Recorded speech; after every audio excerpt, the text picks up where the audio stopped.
আসসালামু আলাইকুম রহমতুল্লাহ। আজকে আমরা আলোচনা করব রাতে ঘুমের মধ্যে বোবা জিন ধরা নিয়ে। এই সমস্যা আমাদের সচরাচর অনেকেরই হয়, যদিও আধুনিক চিকিৎসা এবং বিজ্ঞানের মতে এর কোনো সত্যতা প্রমাণিত নয়।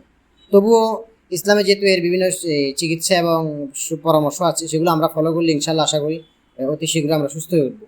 তো এই জন্য আমার পরামর্শ হচ্ছে, প্রথমে এই একজন রোগী যারা এই রোগে দীর্ঘদিন ধরে আক্রান্ত, অসুস্থতায় কষ্টবোধ করতেন, তারা ফজরের পরে, মাগরিবের পরে এবং ঘুমানোর সময় এই তিন সময় তিন কুল, যেটাকে সূরা ইখলাস, সূরা ফালাক এবং সূরা নাস, অর্থাৎ কুল হুয়াল্লাহ, কুল আউযু বিরাব্বিল ফালাক, কুল আউযু বিরাব্বিন নাস, এই তিন সূরাকে গুরুত্ব সহকারে আমল করবেন।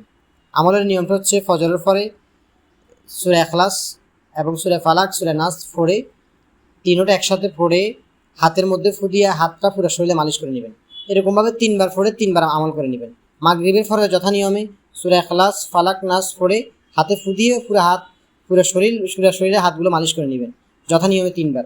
ঘুমানোর সময় অজু করে এসে, অনেকে অজু ছাড়া আমলগুলো করেন, তার জন্য এই আমলের ফলটা খুব কম পান।